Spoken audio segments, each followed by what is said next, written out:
Hello and welcome. Thank you for clicking on the video. And in this one, I am working on a sandworm. Now, actually, it could be whatever worm or underground creature or whatever you want it to be. However, I just named it a sandworm just 'cause.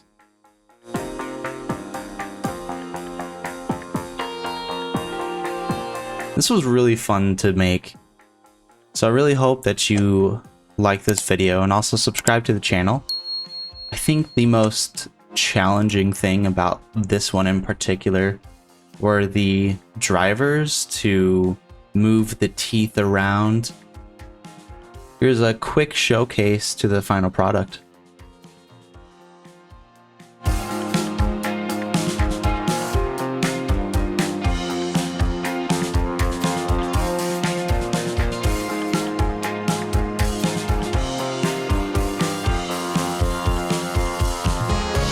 So as what is typical, you start off with a cube and then from there you change it up a little bit to make what you want to make.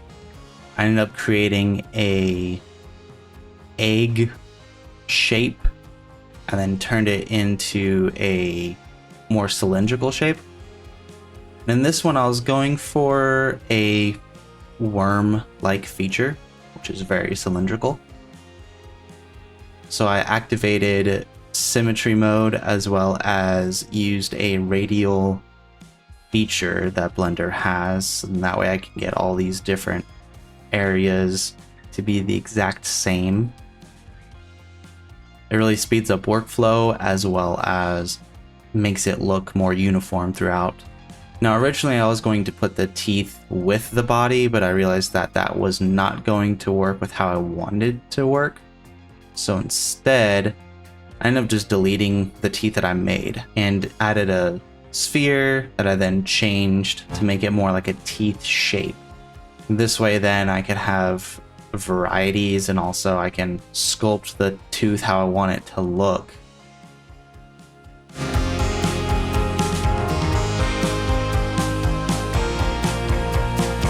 I did do a little bit of research into how earthworms can see, or how they know like when they are out of the ground, for instance. And they have these like photoreceptors, if I'm remembering correctly, that they can tell like when they are outside of the ground, like when they are above ground and light is hitting them.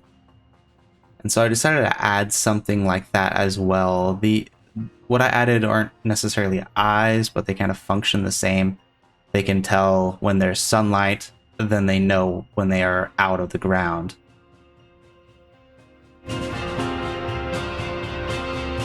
By using an array modifier combined with an empty, I can then rotate all of these eyes to fit the exact location. I also did the same thing with the teeth just to make it easier on myself.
You'll see here that I do end up changing how the worm looks throughout the next little bit.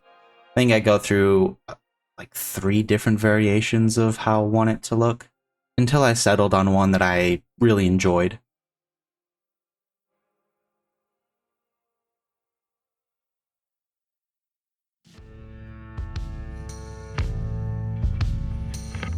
I tried for a smooth shape and then a more shelled shape and then one with spikes on it until I decided to go with one that was, I guess, more segmented. There's not really a reason behind these changes, it was just what I was using as references and what I decided would be a little bit easier to sculpt and also give the feeling that I wanted to portray.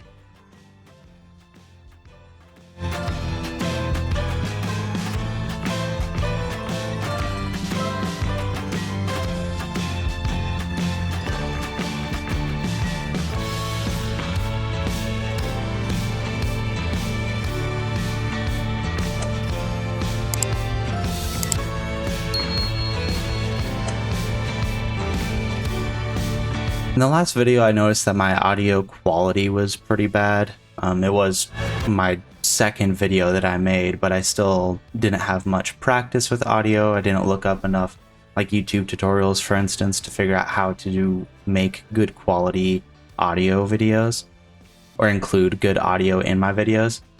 So I did follow some tutorials, figured out what I was doing wrong, what I could do better, and then hopefully so far, though, it seems like this audio is a lot better.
So I thought this mouth wasn't scary enough as it is, so I decided to add more rows of teeth going down throughout the mouth, kind of keep things inside as it swallowed things up to prevent them from escaping.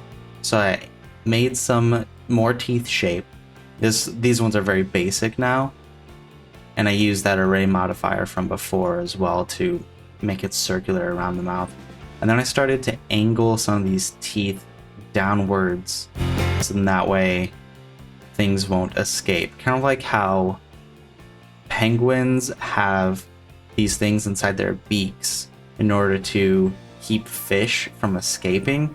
I decided to use that same sort of technique for this worm's mouth. Basically just exaggerating some features and making more nightmare fuel.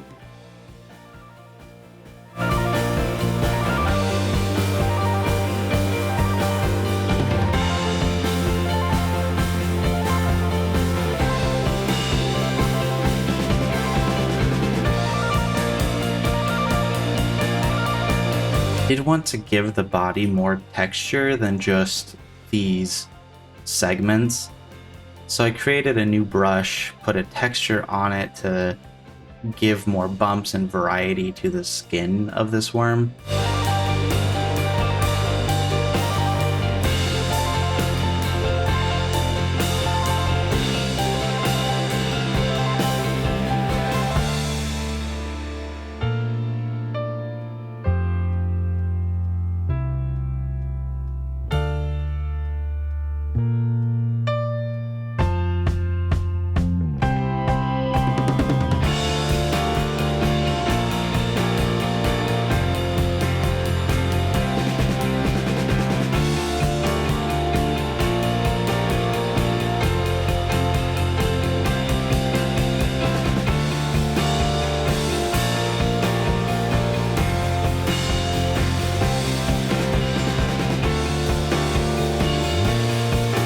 Bought this thing back in the past called Quad Remesher.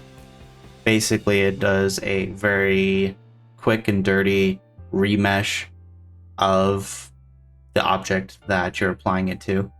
And then that way I could do a shrink wrap modifier to keep the high quality detail of it, but also be able to manipulate the base mesh of it as well.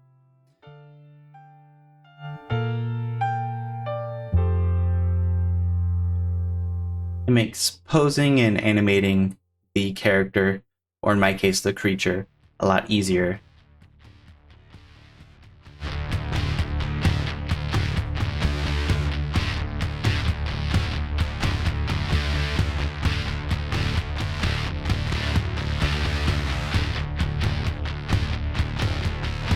If you're liking the video so far and you haven't already, please like the video and subscribe to my channel as well. And please leave comments down below. I will respond to them. Let me know what other things I should try to sculpt or other videos that you would like to see. I'm always taking suggestions.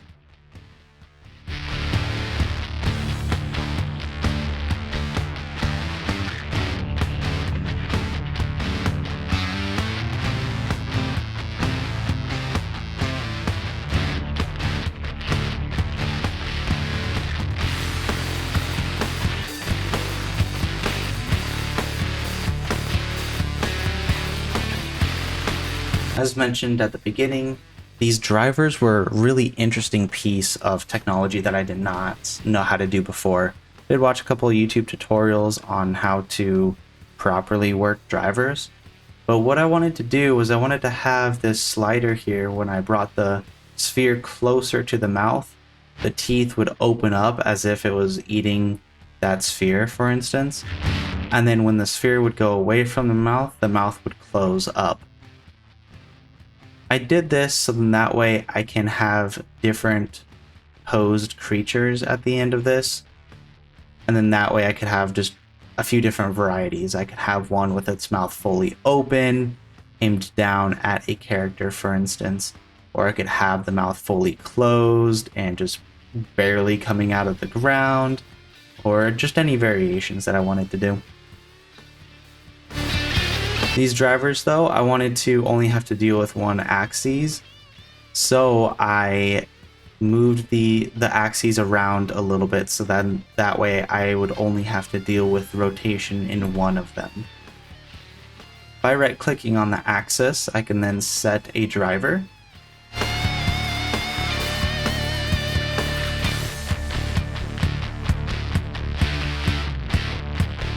I did end up using a graph to figure out how much I wanted this driver to be rotated, or how much I wanted this driver to be affected by the location of that sphere. And this is just a quick example of what that graph looked like and what I did in order to set those different rotations. All in all, it was actually pretty easy to do. It was just the beginning stage of it was more difficult, trying to figure out exactly what I was doing. But once I figured that out, it was just a simple application to all of these teeth, considering that they had all the same rotation. Once that was set, I was able to make the mouth open and close however I wanted it to. With the bones set up for the body, as well as the sphere and the driver set up for the mouth, I was able to do a quick little animation where it opens the mouth right in front of your face. I thought it was kind of cool just to see an example of it really quick while I was sculpting.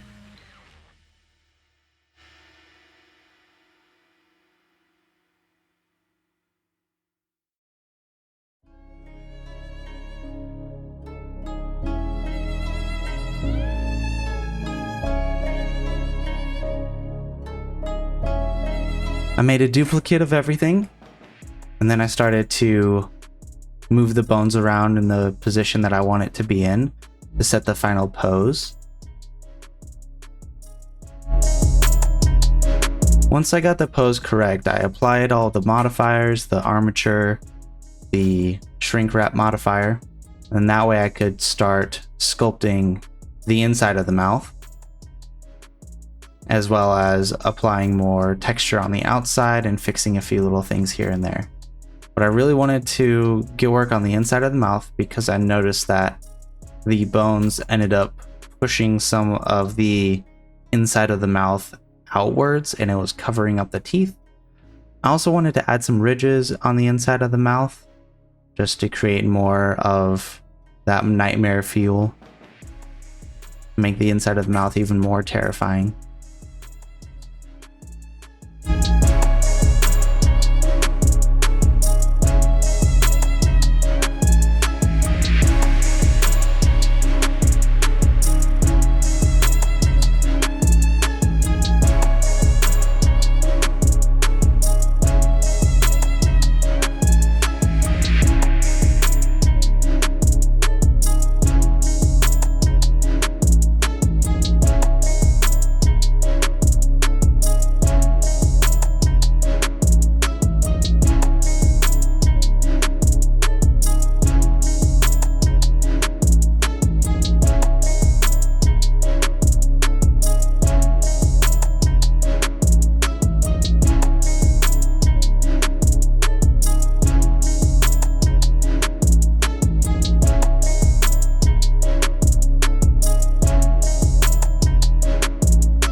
I used an add-on from Blender called a rock generator to create these fun sandstone shaped rocks.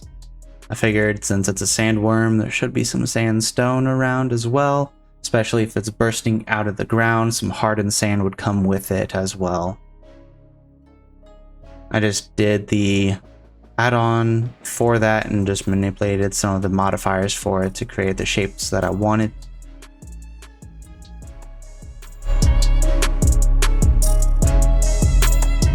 I also created a sphere shape as well, so that way I could stick the sandstones inside that and put some texture on it to make it look more sand-like. For instance, I actually just used the same texture that I used for the body and then just smoothed it out a little more, since sand is typically smooth with some variations here and there.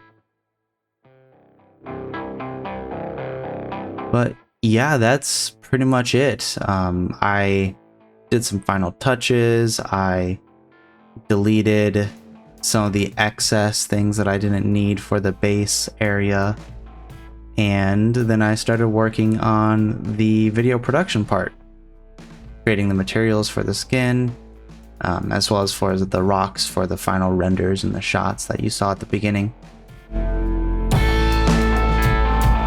But if you made it this far, I just want to say thank you again for watching this video and for clicking on it. It does mean a lot to me. I'm having a lot of fun with these projects and just creating whatever I feel like. If you want to see something new or something else, please leave a comment down below.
Thank you very much for watching, and I hope to see you in the next video.